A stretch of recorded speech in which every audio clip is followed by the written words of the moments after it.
Hello guys, আসসালামু আলাইকুম। আজকে আপনাদের জন্য নিয়ে আসছি সাধারণ জ্ঞানের একটি গুরুত্বপূর্ণ ক্লাস। এই ক্লাসে আমরা যে এমসিকিউগুলো দেখবো, এগুলো ঢাকা ইউনিভার্সিটির বিগত বছর আসা প্রশ্ন। একটু ভালো করে লক্ষ্য করব। দেখা যাচ্ছে বাংলাদেশের সীমান্তবর্তী ভারতের রাজ্য কয়টি? বাংলাদেশের সীমান্তবর্তী ভারতের রাজ্য কয়টি? দেওয়া আছে 7টি, 6টি, 4টি, 5টি। তাহলে আমাদের সঠিক উত্তর হবে বাংলাদেশ সীমান্তবর্তী ভারতের রাজ্য 5টি।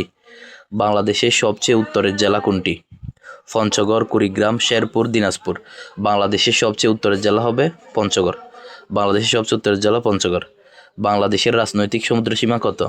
বাংলাদেশের রাজনৈতিক সমুদ্রসীমা হচ্ছে 12 নটিক্যাল মাইল। বাংলাদেশের রাজনৈতিক সমুদ্রসীমা 12 নটিক্যাল মাইল।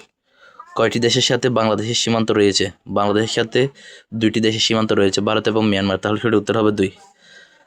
ভারতের ভিতর বাংলাদেশের কতটি ছিটমহল রয়েছে?